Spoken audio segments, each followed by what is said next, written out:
Depuis des mois, de nombreuses personnes ont commencé à respirer. L'inflation semblait ralentir et les discours devenaient non plus rassurants. L'idée que le pire était derrière nous s'installait. On avait le sentiment que la tempête s'éloignait enfin. Il semblait possible de retrouver une vie normale, de respirer. On pouvait même arrêter de scruter chaque ticket de caisse avec angoisse. Cependant, dans le domaine économique, les crises n'éliminent pas toujours. Par moments, elles se retirent. Parfois, elles se cachent. D'autres fois, elles attendent simplement le moment propice pour revenir sous une autre forme. Cette fois-ci, la menace est criante, l'énergie. En effet, lorsque les prix de l'énergie grimpent, l'impact est omniprésent. Ça ne se limite jamais à la pompe ou à une facture de gaz. Cette augmentation se retrouve partout, dans les frais de transport, dans les coûts de production, dans le chauffage des bâtiments, dans la logistique, dans l'alimentation, dans les services. In fine, cela touche presque toujours votre portefeuille et votre quotidien. Voilà pourquoi ce sujet est crucial. Nous ne parlons pas seulement d'électricité, de gaz ou de pétrole. Nous débattons de ce qui pourrait relancer la hausse des prix dans toute l'économie. Beaucoup commettent une erreur ici. Ils pensent que l'inflation est une affaire de banque centrale, de statistiques, de termes compliqués. En réalité, l'inflation devient tangible quand vous constatez que votre argent vaut moins alors même que vous ne changez pas de mode de vie. Vous achetez les mêmes articles, vous utilisez la même voiture, vous chauffez le même endroit, et pourtant le coût vous semble plus lourd. Lorsque le prix de l'énergie grimpe, tout le reste peut aussi commencer à s'infléchir. D'abord, cela se produit discrètement. Puis, cela devient plus apparent. Voilà pourquoi ce phénomène est si dangereux. Ce n'est pas toujours un choc brutal qui frappe soudainement. Cela peut être plus insidieux, plus graduel, plus sournois. Une série d'augmentations qui finissent par contraindre le budget sans faire de bruit au départ. Vous déboursez un peu plus pour vous déplacer, un peu plus pour remplir votre réfrigérateur, un peu plus pour certains services, un peu plus pour vous chauffer, un peu plus pour vos charges. Et en fin de mois, vous avez la sensation d'avoir couru sans avancer. L'essentiel est que l'énergie est omniprésente. Elle est à l'origine de presque tout ce que nous consommons. Produire, transporter, stocker, transformer et conserver exigeant de l'énergie.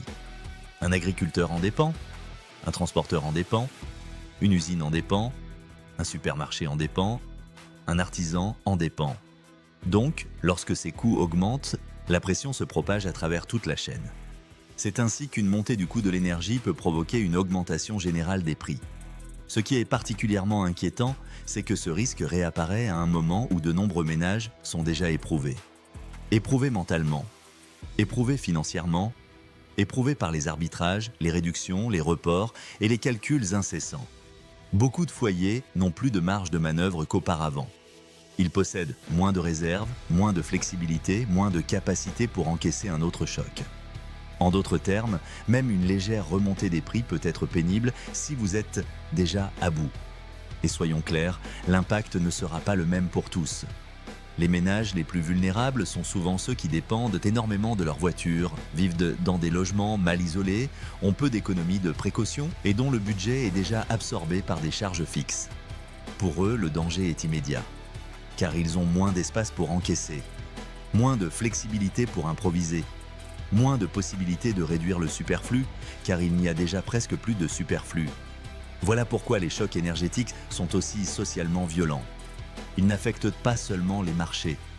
Ils touchent les gens là où ça fait mal, dans leur quotidien, dans la perte de contrôle, dans le stress de la fin du mois. Le plus insidieux est que beaucoup réalisent le problème trop tard. Ils s'inquiètent lorsque les prix ont déjà augmenté, lorsque la tension est palpable, lorsque la marge a disparu. La bonne approche n'est pas celle de la panique. C'est l'anticipation.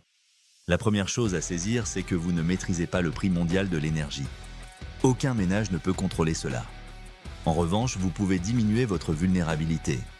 Cela peut tout changer. La première erreur, c'est de considérer l'énergie comme un coût secondaire. En réalité, c'est un poste stratégique. Vous devez savoir ce que vous consommez, quand vous le consommez, où va votre argent et quelles dépenses sont les plus lourdes. De nombreuses personnes connaissent leur loyer par cœur, mais ignorent où leur budget énergétique s'envole durant l'année. Tant que vous n'évaluez pas cela, vous subissez. Ensuite, vous devez rechercher des moyens de rendre votre budget moins sensible aux augmentations abruptes. Cela ne nécessite pas forcément de grandes réformes, mais des décisions concrètes. Régler le chauffage de manière plus efficace. Réduire les gaspillages inutiles. Vérifier vos contrats. Adapter certains usages. Éviter le gaspillage invisible. Ces détails importent.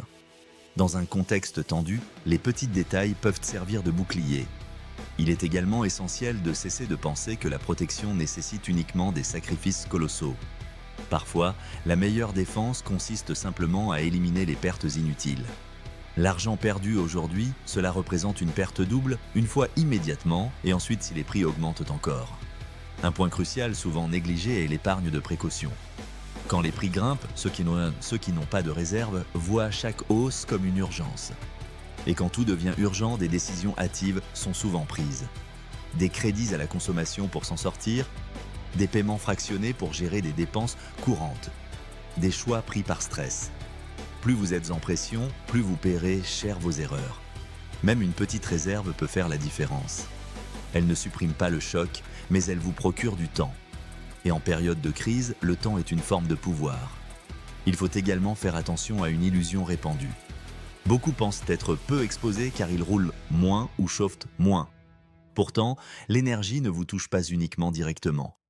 Elle vous affecte aussi indirectement à travers les coûts que d'autres paient pour produire, livrer, transformer et vendre. Donc même si votre facture ne grimpe pas immédiatement, le choc peut vous frapper ailleurs. Dans les courses, dans les services, dans les charges. Tous ces postes où la hausse arrive avec un léger décalage. Ainsi, la question n'est pas seulement combien je paie aujourd'hui, mais plutôt à quel point mon mode de vie est vulnérable si l'énergie redevient chère. Il est donc crucial de changer de perspective. L'objectif n'est pas de vivre dans la peur, l'objectif est d'anticiper ce qui pourrait survenir pour ne pas être piégé lorsque tout le monde réagit trop tard. En fin de compte, le péril n'est pas seulement la hausse des prix. Le péril réside dans la dépendance. Une dépendance à un système instable. Une dépendance à des coûts incontrôlables. Une dépendance à un budget déjà trop serré pour encaisser un choc nouveau. Tant que cette dépendance est forte, le risque demeure présent. C'est pourquoi ce sujet mérite toute votre attention maintenant. Pas quand les factures auront déjà explosé, pas quand les prix des courses auront déjà cru, pas quand le stress sera déjà palpable. Maintenant. Parce que si l'énergie redémarre, l'inflation pourra également redémarrer avec elle. Peut-être pas de la même manière qu'auparavant. Peut-être pas avec la même intensité immédiate. Mais suffisamment pour réactiver cette sensation que tant de gens connaissent déjà trop bien, celle de travailler dur, de faire attention, de compter, et malgré cela, voir son argent diminuer. Il faut donc retenir une chose essentielle. Quand l'énergie augmente, ce n'est jamais qu'un simple indicateur technique. C'est un danger direct pour votre niveau de vie. Et la meilleure réponse n'est ni le déni, ni la panique. C'est la préparation. Comprendre où vous êtes vulnérable. Réduire ce qui peut l'être. Évitez les pertes inutiles. Renforcez votre sécurité. Et surtout, n'attendez pas que le choc soit déjà là pour agir. Dans un monde aussi incertain, protéger son argent ne débute pas toujours par de meilleurs investissements. Parfois, commencer par devenir moins vulnérable aux fluctuations de l'énergie est suffisant.